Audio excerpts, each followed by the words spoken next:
and welcome to Alzheimer Speaks Radio. I'm your host, Lori LeBay, and I'm so excited that you're joining us today. We are going to have a fascinating conversation as usual as we learn from people all around the world at all ages and stages of life. Stay tuned as we shift our dementia care from crisis to comfort. Here we go. What you think about, you will bring about dementia change. We will. Well, hi, everyone, and welcome to Alzheimer Speaks Radio. I'm your host, Lori LeBay, and I'm thrilled that you can join us today. We're going to have a really interesting conversation today, talking with Kevin Dill, who's been living with Lewy Body Dementia since 2019, and he's going to be talking about the importance of thriving and feeling purposeful when you have the disease. And really, all of us should want to live a purpose-filled life, bottom line. But before I introduce Kevin, I always like to do a couple of shout-outs. And first, I want to shout out to the Mark Artisan Band. I'm so thankful for them for letting us use their music clarion call to open our show. And I always like to say hello to our new listeners. We get people all over the world at all ages and stages and positions regarding dementia. You are welcome. Know that you could be our next guest as well. Everyone at every level is welcome. So just reach out to me if you think that you have a story to tell, and that could be a personal story. It could be something business related. Our goal here is really to raise everyone's voice and really talk about true things. You know, we want to give people sound information and connect them to services, products, and tools, not just talk about sound bites. Now, in addition, I want to point you, of course, to Alzheimer Speaks website. We have one whole section that is just full of free educational resources. So please go there. You'll also find a tab on our site for a book. Betty the Bald Chicken has finally come to life. It's been a keynote of mine for years, and people have asked me to put that in book form. So really, it's a children's book. But I think the kids are going to teach the adults a lot of lessons with that. We are going to go ahead and hear from Adaptive Equipment and Caregiving Corner, and then we will be right back with Kevin. I love the footbar walker, and let me tell you why. It is the option for my toolbox that I've been waiting for. Let's be honest, there are some clients who, despite our best rehab efforts, just aren't able to return to performing a sit-to-stand transfer on their own. Now I can offer my caregivers an easier, safer option that doesn't involve hoisting their loved one up from a sitting position. I don't recommend this walker for all of my clients, but I do recommend this walker for those caregivers looking for an easier, safer option with transfers.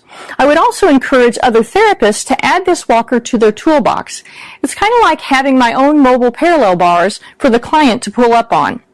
Whether it's a family caregiver at home helping a loved one with Parkinson's or dementia, CNAs in a long-term care facility assisting their patients, or therapists adapting to client and caregiver-specific needs, we now have a very safe and effective option to offer in the footbar walker.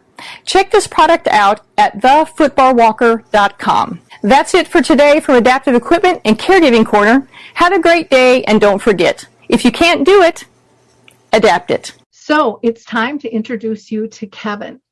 Kevin Dill has been living with dementia, the Lewy body type, since 2019, and he is a proud military veteran, retired police officer, and director of Veterans Affairs. And we're going to have a really interesting conversation. We're going to cover a lot of different topics, and I know you're going to want to hear them all. Well, Kevin, I am so excited to have you on the show. We've been going back and forth since last year, trying to coordinate this, and if it wasn't your side, my side, it was always something popping up. So I'm just thrilled to have you with us. You are such a prominent voice in the arena of Lewy body. And before we get into the line of questions that I have, I always like to ask everybody if they have other family members or friends that are dealing with dementia. Yeah, I've been told my uncle on my mother's side has Lewy body dementia and Parkinson's, and my nephew, my dad's brother's son, he just passed away from Parkinson's and dementia. And I think I have another uncle with Alzheimer's. And I think that's it. That's quite a few. So for you, living with Lewy body, how did you get diagnosed? Can you share what some of the symptoms were? Yeah, it was mostly from my staff who began to notice changes in me at the office. I was having trouble concentrating, remembering things. I was considered an expert in my field, and I was just struggling and always had to ask them questions.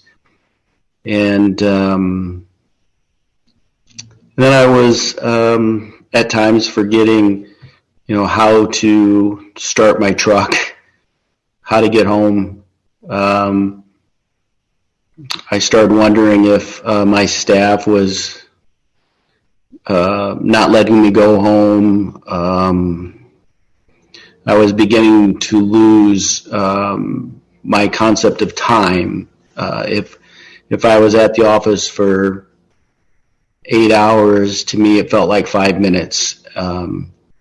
And so they called my wife and said, I think something's wrong with Kevin. And I think I thought I was just tired.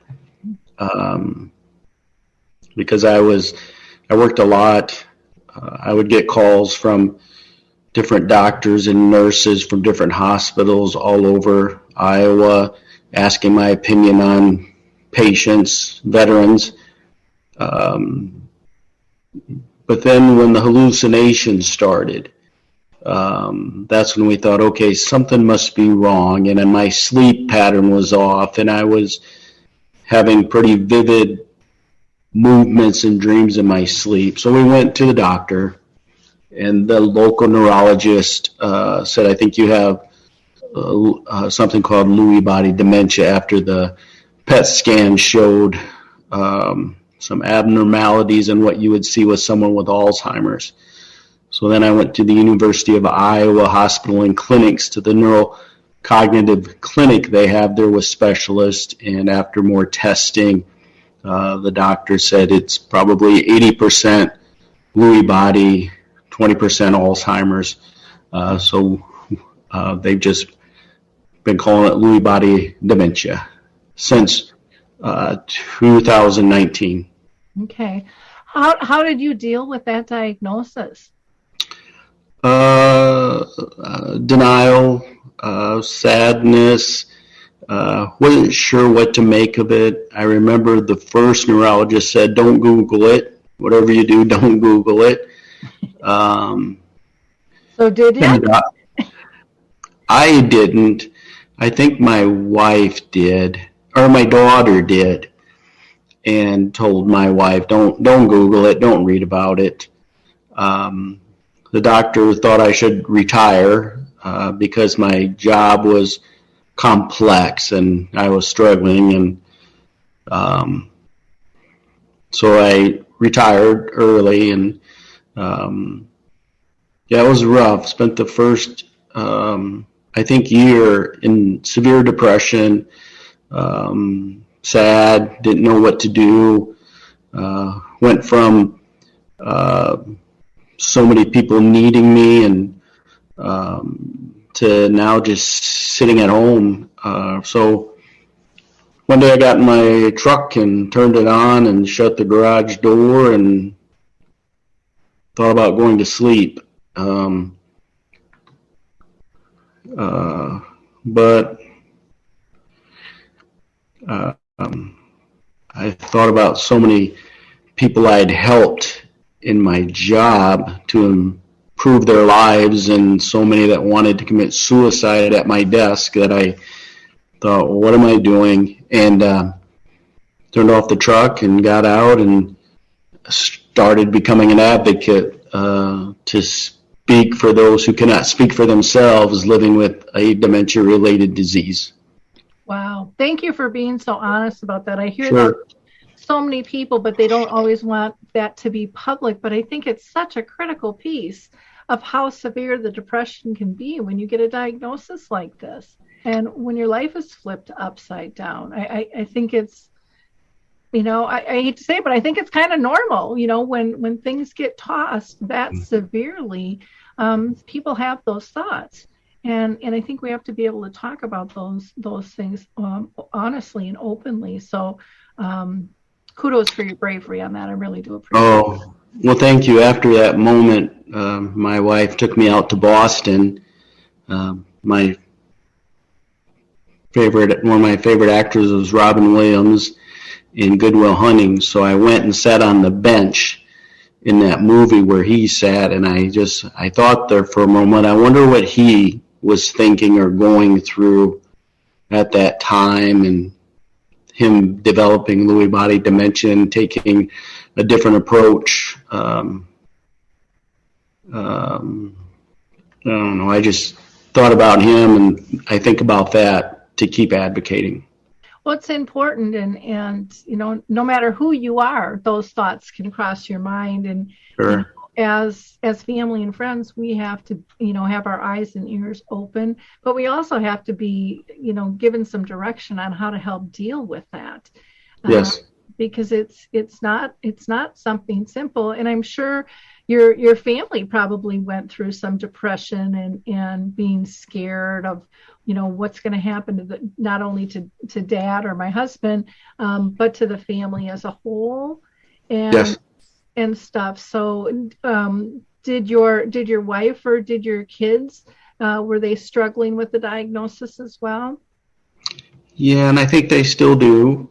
They may not say it as much, but I'm sure they still do. But we're a family of strong faith, and that's really where I get my strength from. We're imperfect people living in an imperfect world, and we get weak at times, but we find our strength in our faith. So I think one of the misconceptions with any of the dementias is that it's a disease of one, and it's a disease of not only the family but all your circles of friends and things too. Because how do they deal with it? Did you have friends and colleagues that pulled away from you, or did most people stick around? Yeah, it was very lonely for a long time. People didn't come around. At the time, my wife traveled for work all week, and it was pretty lonely. People seemed to just kind of disappear from my life after I was diagnosed and retired. And that's a sad time, very sad time for all of us living with, dementia-related diseases that folks tend to now avert their eyes and turn and walk away instead of welcome you in and saying, "How can I help?" So yeah, it was tough, and still today, many people I don't hear from anymore. Yeah, well, and you're a young guy too. Do you remember how old you were when you got diagnosed? I know Tammy says it was in my early 50s, so okay. I'm still in my 50s, I'm told. So okay. Yeah. So yeah, it's my mom lived with dementia for 30 years, and she had symptoms starting in her mid 50s, and she lived to 86. But she was misdiagnosed for the first 10 years. Doctor kept telling her it's your hormones, Dorothy. And she's like, "This ain't my girlfriend's hormones. It's something different, She knew something was off, but back then, the doctors really didn't know much at all. And, it sounds like you really lucked out, getting a doctor who knew what they were talking about. Well, we pushed, the first thing the doctors always say, well, you're just depressed. It's in your head. It's something else. And it took my staff in the community to say, no, there's something wrong. Kevin's not depressed. Kevin's not mentally ill. Kevin's not sad. There's something cognitively wrong.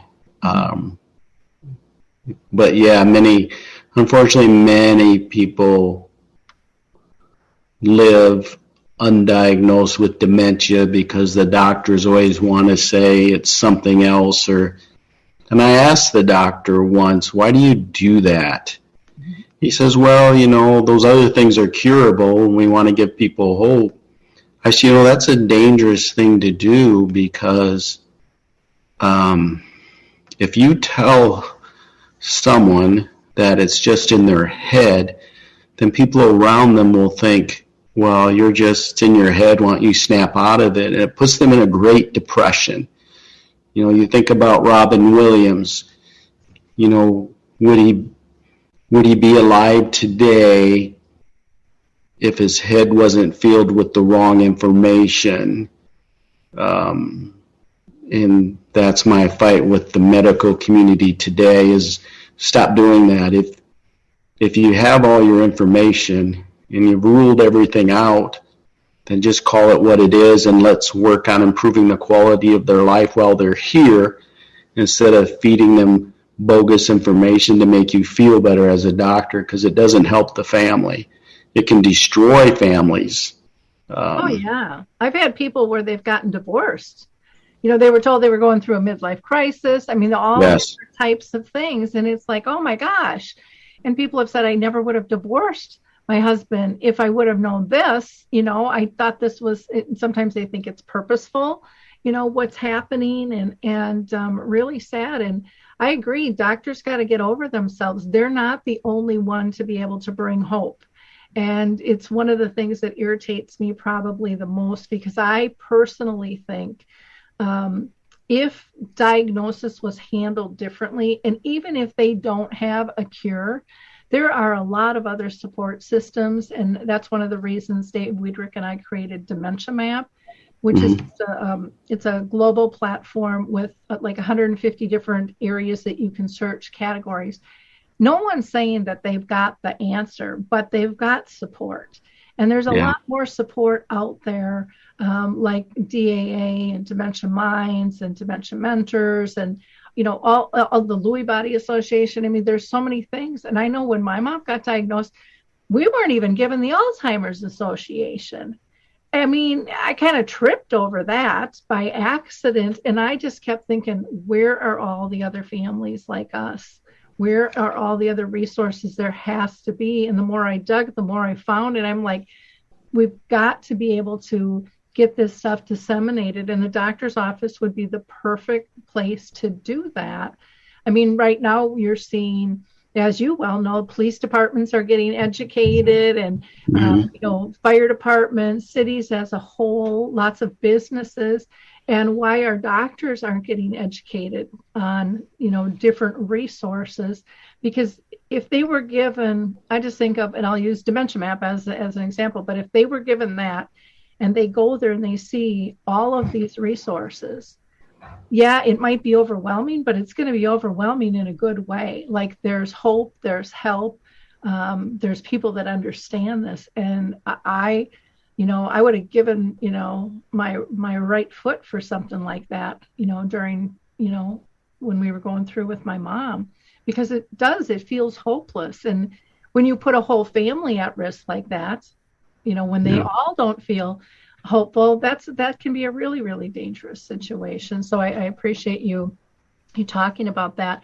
We were like you. We stumbled over the Alzheimer's Association ourselves. We were diagnosed, given the Aricept or Donepezil, and said, see you in a year, and said, well, what do we do now? And the doctor's office said, we don't know, just come back in a year or 6 months. And we stumbled around and found it the same way. And I thought about that here in Iowa and around, is it's 2000 and something, and yet we're no better off than we really were when the Alzheimer's Association was created by a family years and years and years ago, who started it for people like us in the future But yet now those organizations seem to have turned it to research more than anything. And you look on those organizations and the first thing you find is the person in charge is marketing.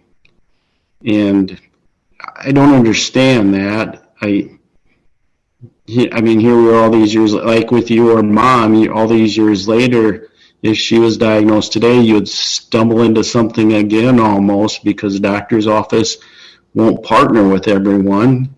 And it's hard to get all the information out. It has to start at the doctor's office. So that's a fight we're doing here in Iowa too. Makes me sad.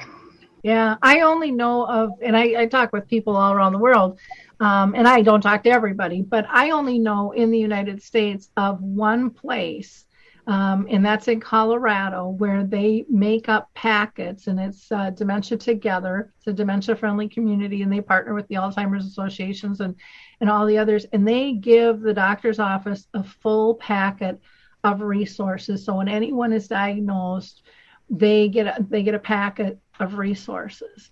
And it's like, why is that so difficult? I know when we've approached like clinics and hospitals and things like that, I can get the doctors on board, I can get the nurses, I can get all the clinicians, I can get the director typically even, and then it gets to the internet people and their tech people, and they don't want to hook up because they're afraid of, something there. And then the legal beavers, I mean, they bite into it and go, never, we'll get sued if they screw up. And it's like, bottom line, you can vet everybody till you're exhausted, and 2 seconds later they can hire some goofball that's going to get me in trouble. That's just how it is. And there are phrases that people can use and organizations can use to protect themselves as well, saying this is information, but we're not part of it, blah, blah, blah. And I really think if we're going to make a huge difference, we got to start at that first step of diagnosis. It only makes sense to me. Yeah, I'm on a team with the Iowa Department of Public Health and the CDC, and I told them, we have to look at this like a baseball field. When you're up to bat, that's the diagnosis. So what's the next step? Is getting them to first base, which is getting them the information on where to go next. It's not that hard, people. I really don't understand why it's this hard. I was on a call with Mercy One Hospitals here in Iowa where we're going to try to create something. And I know in Iowa next week I'm on the Senate floor trying to get them to approve money to hire a dementia care specialist here in Iowa, where if you're diagnosed at your neurologist, the dementia care specialist in that region where your doctor is will show up and get you started. But politics, the Republicans say we don't have the money, but the Democrats do. It's a sad time. It is. It's sad and it's frustrating. We're losing time, and we're putting people at jeopardy.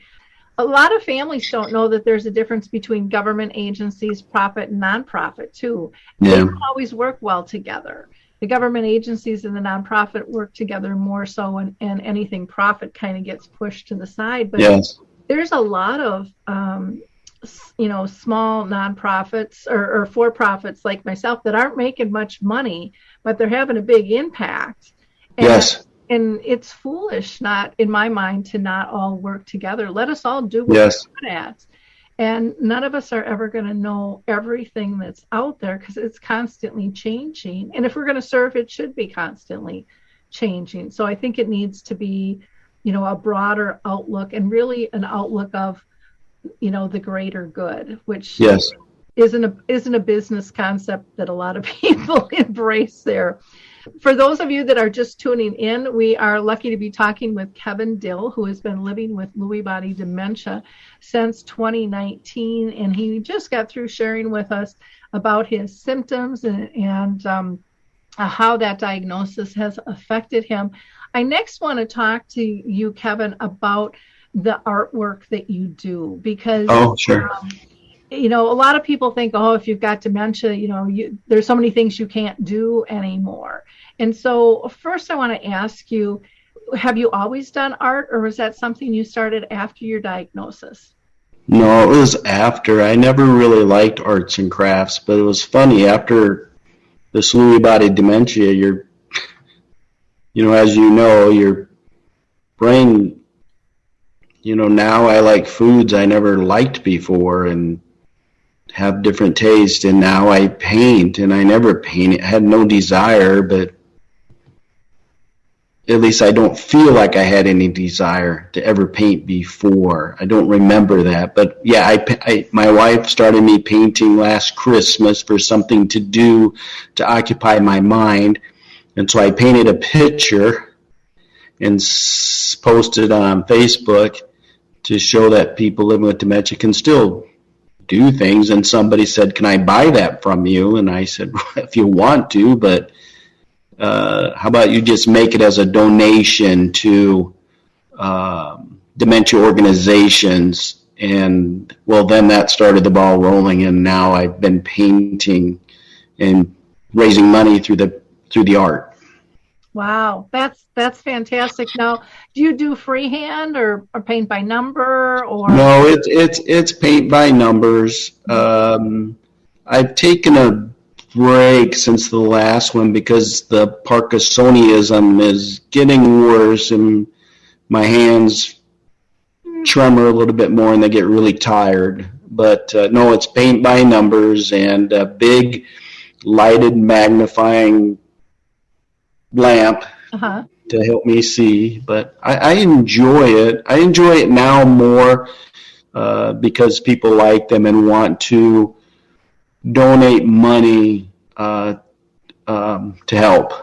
One of the things that I have found is a lot of people who are living with dementia, and I've learned this through the interviews that we've done with people, say exactly what you're saying. I did this, but now I'm having trouble with that. And they talk about how they adapt. And many of them change the types of art that they do. And many of them right now are doing things online, electronic art and stuff, which I find fascinating too. Oh. And so they're not as worried about the detail. They can do larger brush strokes and be able to manipulate things. And I know Barry Libby does a lot of electronic. Truthful Loving Kindness does a lot of electronic and stuff. And both of them are members of Dementia Action Alliance or Arts and Dementia Group, I should say.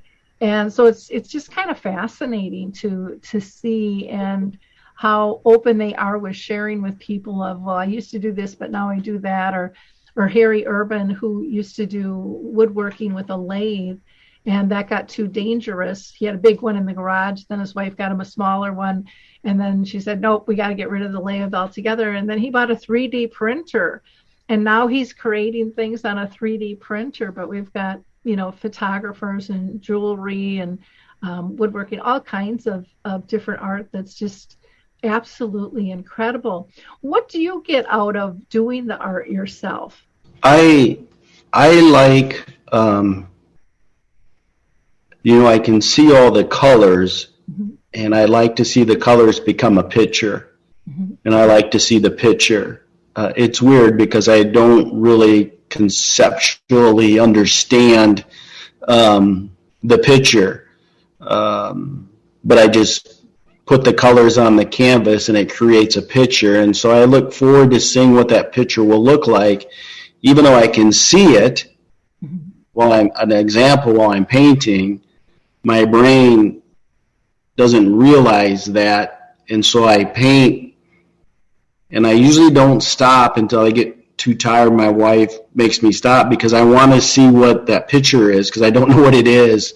And so to me, I enjoy that. And my doctor, neurologist, said that she can't explain how I can paint in my condition. And I thought, well, that's funny because there are so many people with Lewy body dementia and dementia-related diseases who paint.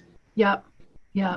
Many paint. And I thought, well, it made me think how much doctors maybe really don't listen or interact more than they should to realize that many of their patients still involve themselves. I thought that was a strange comment, but I do enjoy seeing the picture come to life and then people getting excited about it.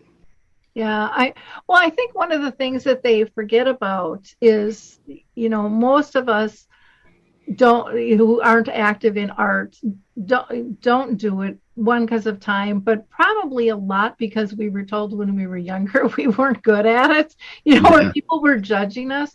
And a lot of times people say with dementia they don't worry about that stuff so much anymore, and they get so they're so concentrated on what they're doing, it just gives them this great peace and calmness. Yes. And so, like with you, where you said your wife's kind of got to go, Kevin, come on, it's time to go to bed, kind of drag you away. That's a real common thing that I hear from so many people, because they're so zoned in and so calm and comfortable. And, the more calm and comfortable somebody is, typically the less symptoms they'll end up having, is something that I've been told by many people as well.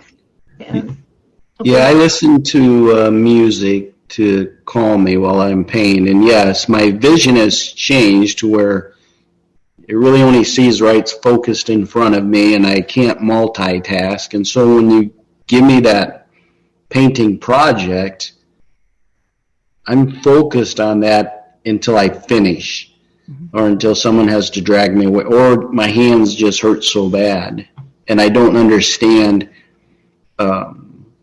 She says, you've been sitting out there painting for a few hours, but like I said, I don't understand the concept of time anymore. So in my brain, I just sat down 5 minutes ago. What do you mean I have to stop?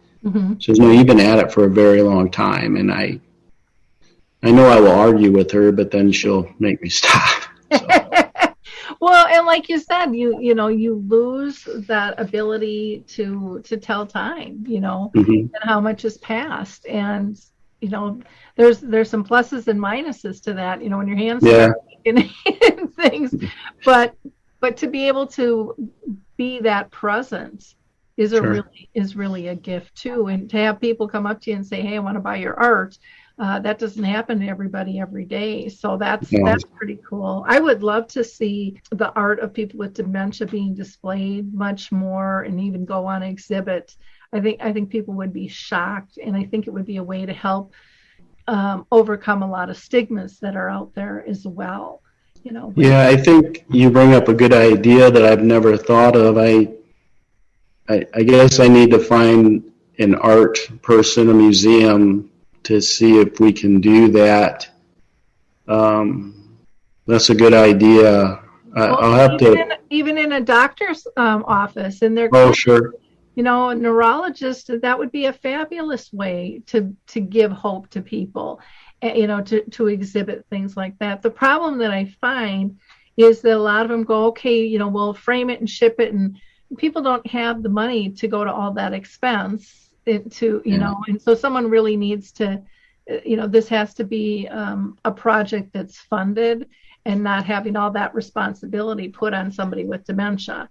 Yeah, Tammy told me a lady in Alaska bought one of my paintings, and it cost several $100s to ship it to her. Yeah. So. Yeah, it isn't a cheap route to go. Unless you're sending it not framed, and then they go and frame it once they're there, and put it in a tube. Might be another way around that, but a lot of times people want it, set and ready to go when they get to it, but then it's going to cost them a little bit more on that. So, yeah, it's not a cheap thing. And then when it's exhibited, you need someone who actually knows how to exhibit art in the right light and securing things well and stuff. But I think hospitals or clinics would be, a wonderful place to be able to do that. That's a good idea. Churches, coffee shops, really doesn't make any difference. We just have to get it up. Even in senior communities, a lot of times, or memory care, they pay good money for the art on their walls, and why they're not utilizing and producing and exhibiting what people are producing on their own campus, to me, is silly. You buy the frames once and you can still rotate them out. Yeah, true. That's my 2 cents on that. Anything that you would say to another person who's diagnosed with a form of dementia who hasn't done art to encourage them? Yeah, I think I always go back to when I'm feeling, Lewy body dementia causes severe depression. But the vivid colors can really brighten your day and make you feel like you still matter and you can still contribute and provide something that makes somebody smile. And the paintings that I do make people smile, and they make me smile. And it makes you feel good about yourself again. So that's what I would say to them. Got nothing to lose. No. Let's switch gears. I want to talk about some of the fundraising you do for Lewy Body. Okay, sure. Now, you mentioned to me offline that you just got T-shirts in. So what are the T-shirts for? Well, these T-shirts this year are for last year, and this is our second year. We partner with Dillard's. Mm-hmm. Dillard's is a department store, mainly Iowa, then south of Iowa to the East Coast. I don't think there's any really up north. My wife worked for Dillard's for a long time, but we partner with Dillard's and Kendra Scott Jewelry and the Lewy Body Dementia Association. And what happens is we create these T-shirts. You can buy a T-shirt. Money from the T-shirt goes to the Lewy Body Dementia Association. And then in February, if you buy Kendra Scott Jewelry at Dillard's, Kendra Scott donates a percentage of her sales to the Lewy Body Dementia Association. So we're doing that this year here in February. And that usually kicks off our fundraising events we do throughout the years. We start with that one. And for Kendra Scott Jewelry, they go to her website for that. That's not through Dillard's. That's a whole different. I mean, they're part. No, it's only through Dillard's. Only through Dillard's. So buy Kendra Scott Jewelry through Dillard's. Okay. Yes. Okay. And you can call any Dillard's store in the country and say, I want to buy Kendra Scott Jewelry and have that for the Lewy Body Dementia Association. So. Okay, well that's really cool.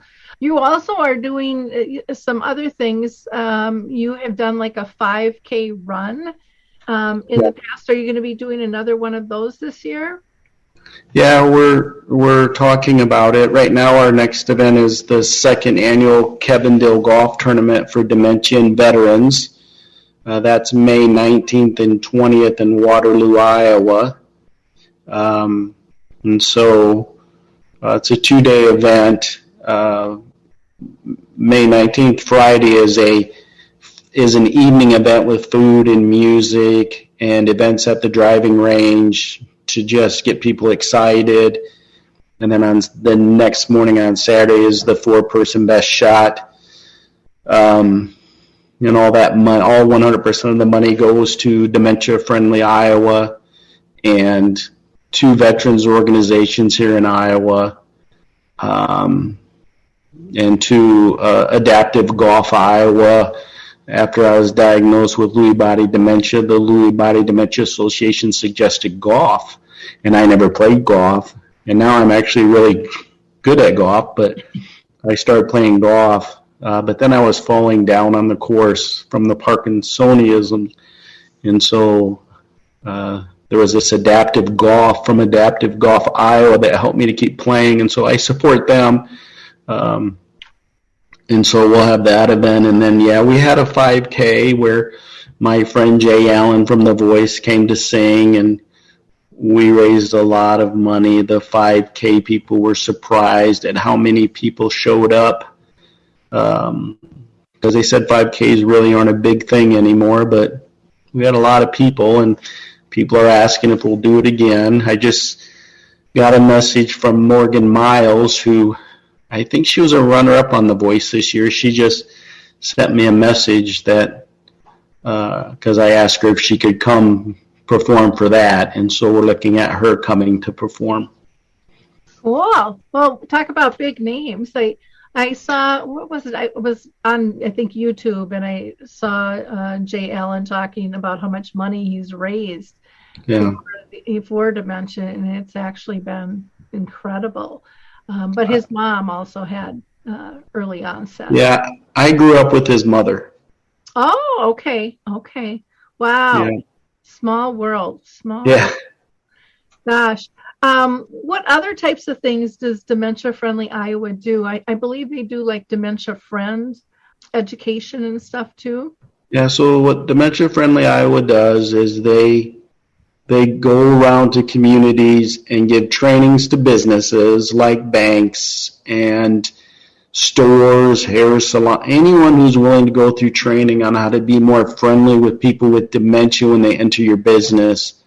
And then they do trainings to people that want to be dementia friends, just learning more about how to be more dementia friendly. Like I said, when you meet somebody with dementia or Alzheimer's or Lewy body or front temporal dementia or anything, that we stop averting our eyes and walking away, that we walk with them and welcome them into the community. And so Dementia Friendly Iowa is trying to educate the state of Iowa, like many dementia friendly states, trying to educate their communities on how to be more friendly toward people with dementia. It's exciting to see all the different communities that are out there. I was involved with the Lutheran Home Association. We launched the very first dementia-friendly community in the U.S. in Wisconsin, and everybody wanted to know, how are you doing this? How are you doing this? It's like, just get started. Stop making it so complicated. Yes. Use the resources you have. Attract people who are passionate about making a difference, and you'll be amazed at how fast the word will spread and the work that you can do. The mayor of our city in Waterloo had approached me on my diagnosis and said, would you help form a committee to make our city more dementia friendly? And we did that through the Northeast Iowa Area Agency on Aging, and it went from just dementia friendly Waterloo. We did such a good job that the state of Iowa said, hey, can you guys do that and make it dementia friendly Iowa? Mm-hmm. And so that's what we're doing. I mean, it's been the biggest help for so many people. It's huge. It's absolutely huge. I don't know if they do this here, because again, I haven't heard any other city other than our Roseville, Minnesota group.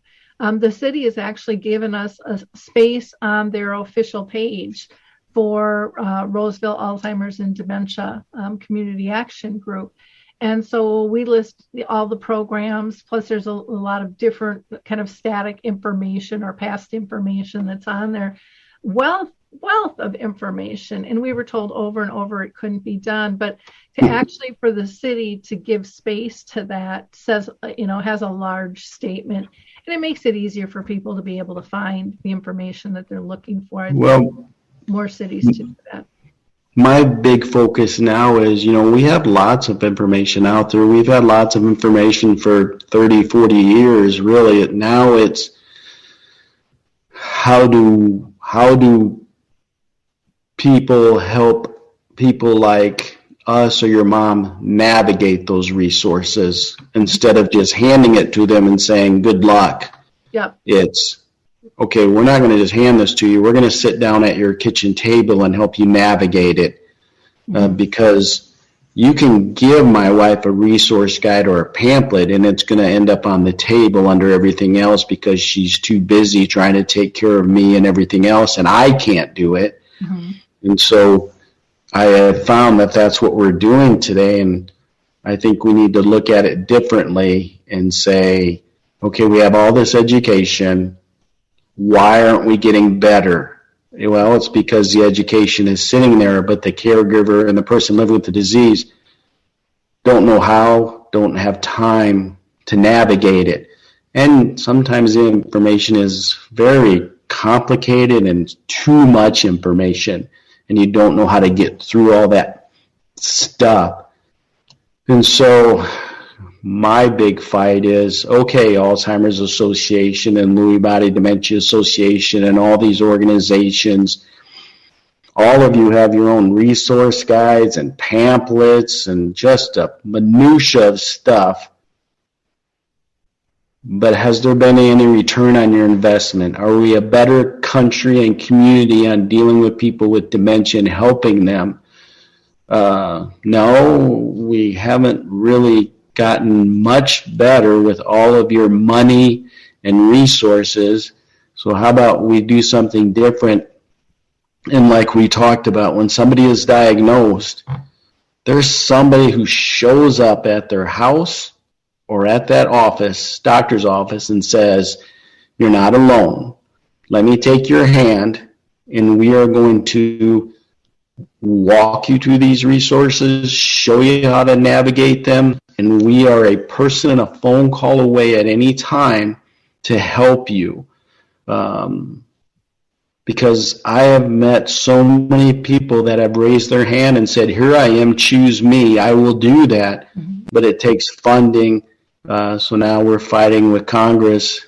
But, Congress, they'll say, well, we funded the Alzheimer's Association. We're doing something. No. Do you even understand what you're funding? There's a new drug that's come out that, you can't even buy, but yet doctors won't even prescribe it because of the side effects of it. So we scream and holler and say, look, we funded all this money and we have a new drug out. Oh, give more money to us. Well, nobody's going to take that drug because of the side effects. The last one that came out, my doctor said, I'm not giving you that. You're not going to have brain bleed on my watch. Mm-hmm. So we need to take some of that money for research and put it into something else to improve the quality of lives of the people living with the disease today. And we don't do that very well. No. And, overseas, they do it all the time. I mean, it's amazing. I mean, the government has sectors over in Europe where, they have prime ministers that are in charge of dementia. And, that's what they do. Wow. Boots on the ground.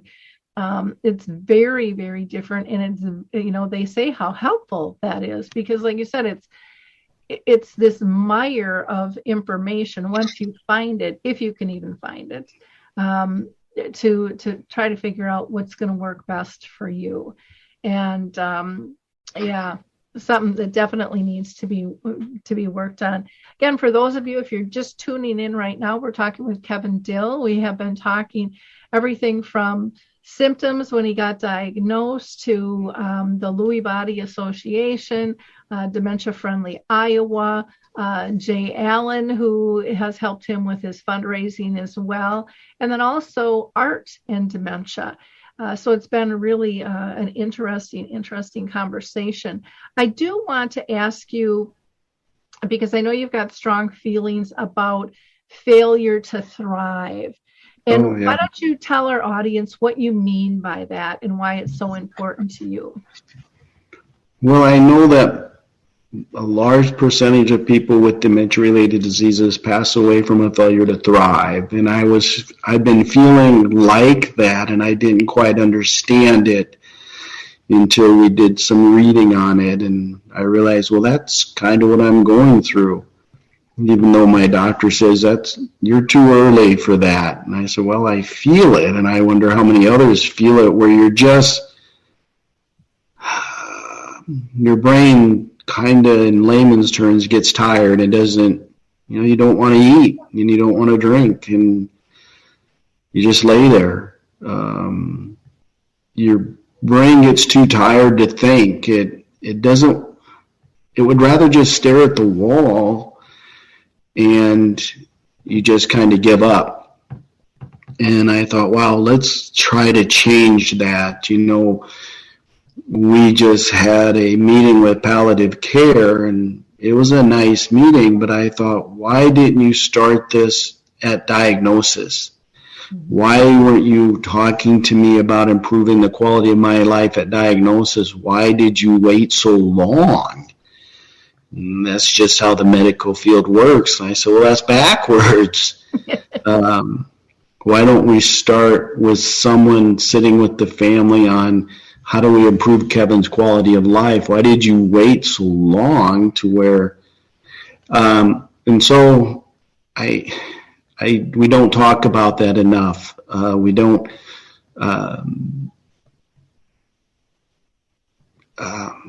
I know there are many people like me out there with these diseases who are feeling that way and don't know how to communicate it, or so how about we find those people, I mean, through doctors and through every other way, and say, hey, we're here, how can we help, how do we improve the quality of your life while you're here today, which always leads back to, I know research is important, but I don't think we're ever going to find a cure. And the medication that's come out has not worked. Nothing. We're still all on the same medication that people were on 30 years ago. So let's fund it a different way.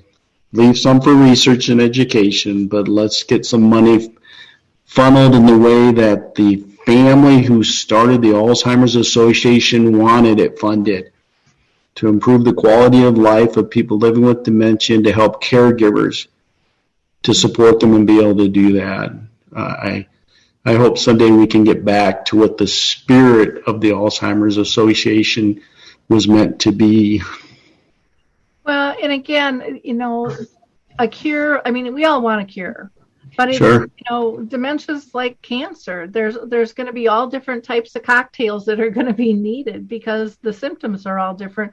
Plus, they can change, from Sure. one to another. And some people like you are oh gosh, I won the lottery. I not only have Lewy body, but I've got some Parkinson's disease here too. I mean, I know when my mom died, upon autopsy, they found Alzheimer's disease was her primary, but Lewy body and Parkinson's as well.